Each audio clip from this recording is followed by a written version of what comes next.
Hey folks, if you're a returning subscriber, welcome back and a very happy new year to you. If you're new to the channel, my name's Lindsay and I create fly fishing and fly tying videos.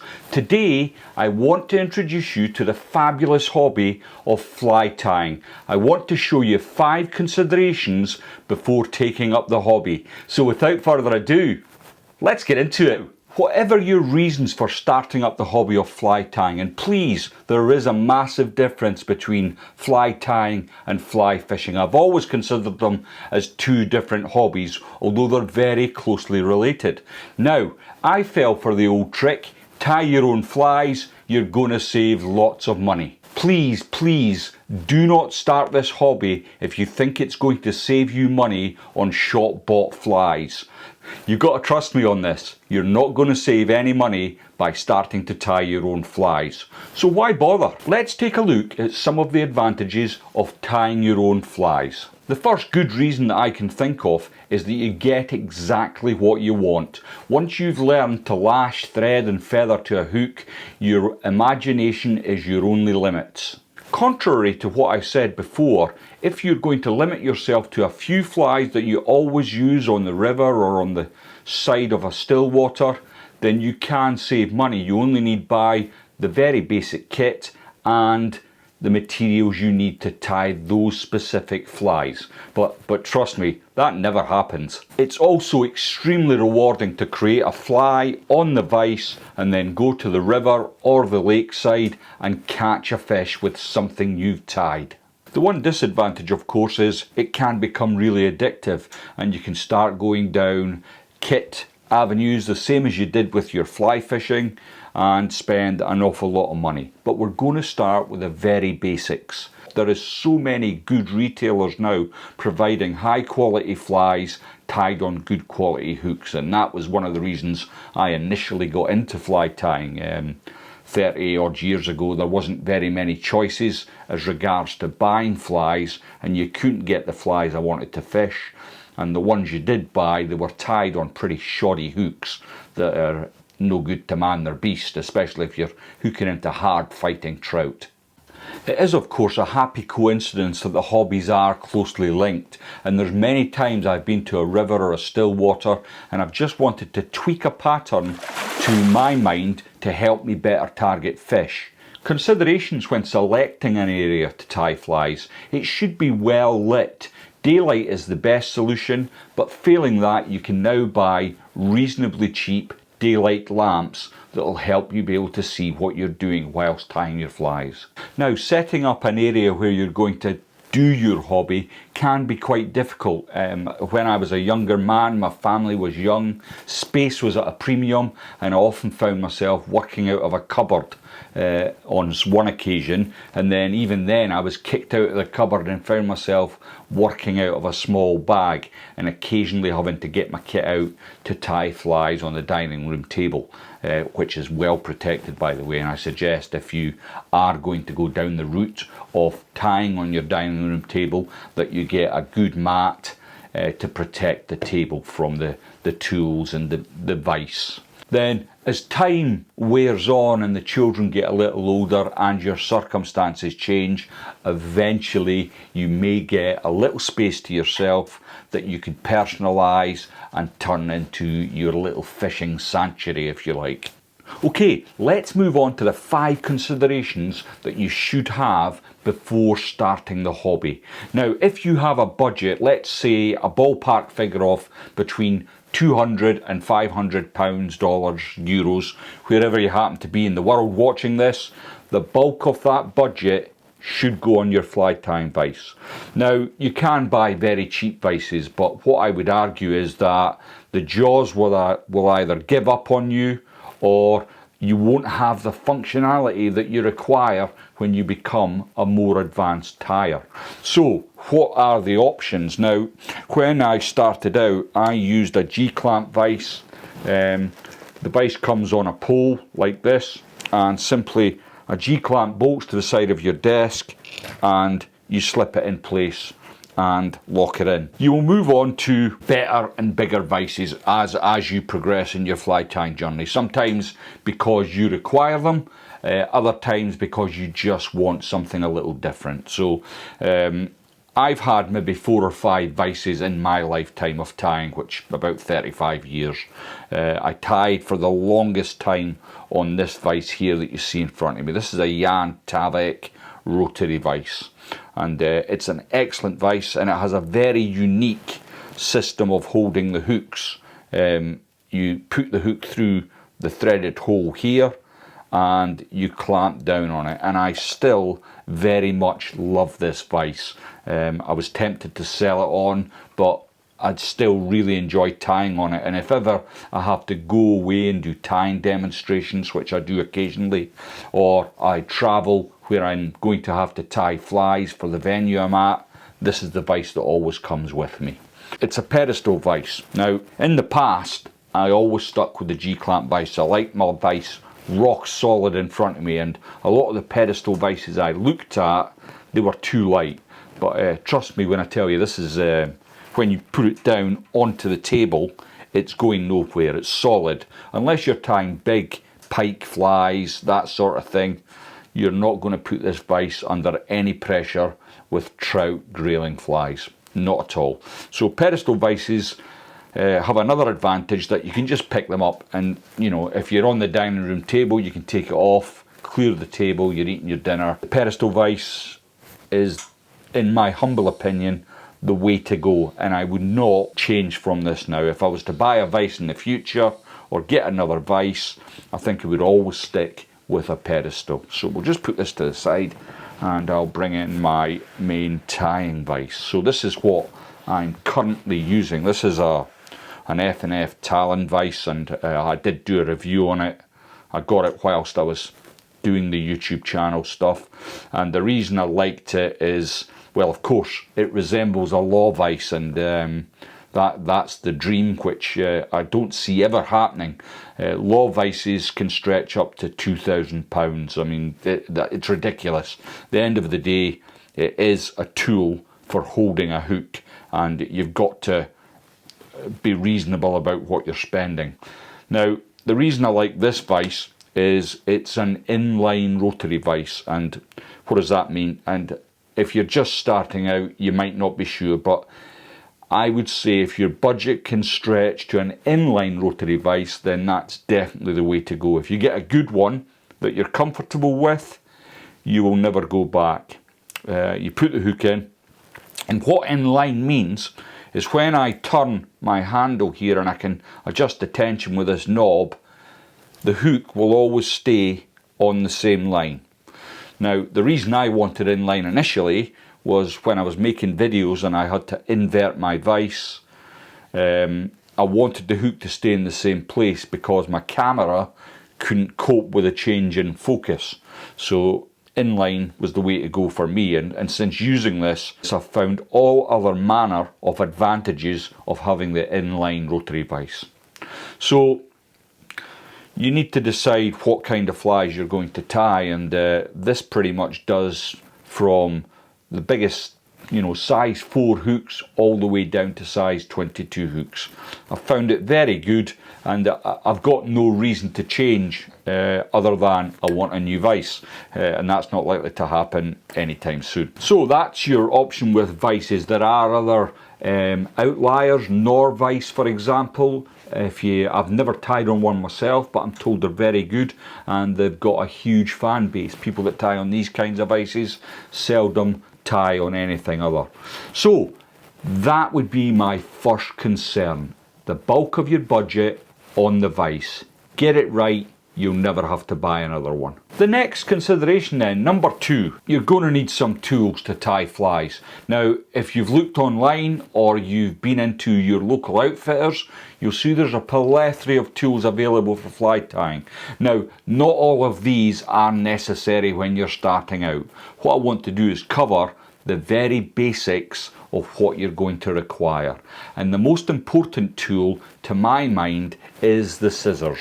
Now, you can pay an extraordinary amount of money for fly tying scissors, or even ordinary scissors. I believe barber scissors cost an absolute fortune.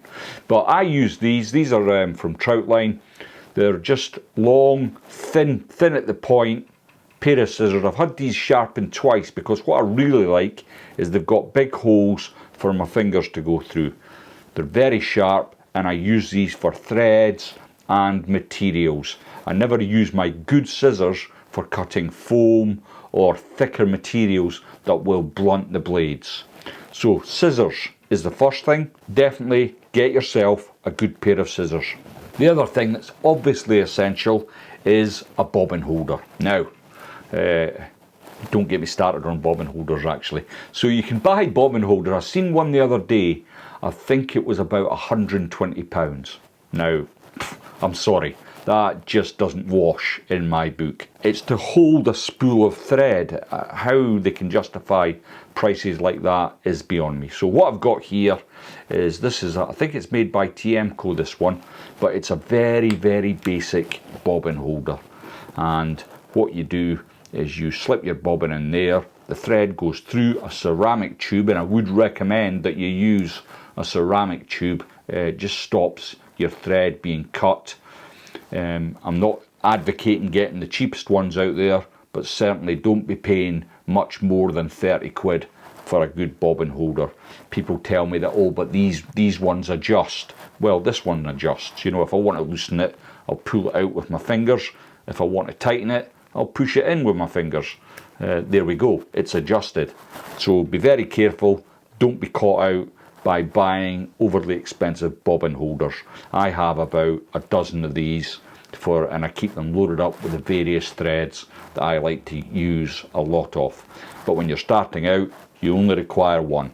You can't then use 2 or 3 at a time. So one will do you. The other thing you're going to need is hackle pliers. Now, I've got these, again, this is a TMCO product, and I've had various hackle pliers over the years. Now this is it's quite expensive actually for what it is, but I'm just used to it. And you'll find yourself, as you start to do more and more tying, you'll get used to using certain tools, and I find this irreplaceable. So that's 3 essential items there. The other thing I would say you will need is a dubbing needle. Now I use the dubbing needle to split thread, apply super glue or resins, and it's just a handy thing to have. Now I've got this quite fancy one here, which is an extravagance. I bought it some years ago and I really like it. You can make your own. Get yourself a dowel that you use for woodworking, insert a needle into it, you've got a dubbing needle. It need cost you no money at all, and that's what I did for many, many years. And the last thing that I'm going to say is fairly essential is a brush. So what I've got is a comb at this side, which I use for combing out deer hair, and on this side I've got a little bit of Velcro stuck to the end of the plastic. Again, this is something that, you know, I bought it, but you can make with a lollipop stick and a bit of sticky back Velcro. Does exactly the same job. When you're starting out, you want to save money on things like this and concentrate that money on your vise or the other tools in your kit. Okay, let's have a look at number 3, the third main consideration then. Hooks. It always makes me laugh because people go out and they spend an awful lot of money on their rods, their reels, their lines, and the only thing the fish will ever see is the hook. Now, there are many different styles of hooks available to you. There's barbed, barbless, and there is a plethora of people making hooks. Now, as you know, if you watch the channel, I use Hanak hooks pretty much exclusively, with the odd exception for specialist stuff that I tie. So with the Hanak hooks, they cover most of the fishing that I do. So they come in various weights. You can buy a heavy wire hook, a medium wire hook, and a light wire hook. Now, depending on the patterns you're tying and the fish you're trying to target will ultimately decide what hooks you require. Now, if you have specific patterns in mind, if you're just starting out, you would buy the hooks that suit them patterns. Barbed or barbless? Well, the choice is yours. It depends on the rules of the fisheries that you're attending. Some fisheries insist on barbless hooks. Other fisheries don't mind. If you're taking fish to eat at the table, then a barbed hook's perfectly acceptable. If you take nothing else away from this video, please take away the fact that you've got to spend reasonable money on high quality hooks. It is the most important thing, not only in fly tying, but in fly fishing. So we come on to our fourth consideration, fly tying materials. Now, just put the word fly tying or fly fishing in front of any other word and it instantly increases the price to through the roof. So you've got to be canny when you're buying your materials. Only buy the materials that you require for the flies you're going to tie. And the other thing I would suggest when you're starting out is an old army saying, KISS.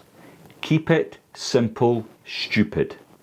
You can tie a multitude of flies with very few materials. By keeping it simple, you can make the patterns very effective very quickly. Now, while you're learning to tie, one of the things I used to do all the time was just trim the materials off the hook. If you've tied a fly and it doesn't look right, pair of old scissors, cut it off, lighter to burn the rest of the material away, and you've got another hook in the vise. After what I've just said about buying the best quality hooks you can afford, the last thing you want to do is start throwing hooks in the bin because you've lashed the materials to it and it looks like the crow's nest. So strip it off, try again. The more you practice, the better you will become at fly tying. With a few well-chosen materials, there is a multitude of flies that you can tie. Of course, the choice is yours. You can find a pattern that you like online and simply buy the materials that you require to tie that pattern. Consideration number 5 then. You've got all the kit, you've bought a really nice vise you're pleased with, you've got the tools, you've bought materials to tie your hare's ear or your ace of spades, whatever you've decided is going to be your first project fly. How are you going to learn to tie? Well, it's simple. I learned the easy way. I had a friend that sat me down, showed me how to do hoppers. I think was the very first fly I tied. English hoppers, I might add, for my American friends watching out there. English hoppers are very, very different from your American hoppers. So I tied a few of them and I really enjoyed doing it and it was great. And from there I was able to learn myself, if you like. When I was in the army I was a master tailor, so thread and that it came naturally to me and I learned everything myself. Eventually I bought all the magazines and I would try and copy patterns from there. I would buy books detailing how to do things technically better, and then eventually along came Davy McPhail, and I dare say if you're watching this video you've definitely seen some of Davy McPhail's videos. To my mind he is the ultimate educator of fly tying and I learned so much from just watching his videos. Now I've always considered myself as a fly fisherman who also ties flies. I don't think they're particularly great flies and there's definitely some technically much better tiers than me. They seem to do a job for me though and I really enjoy doing it and that's all that matters to me. And there you have it, a beginner's guide to starting fly tying. Remember, it's not always about catching more fish. It's the joy of creating a pattern and then going out and trying it to see if you can get some success.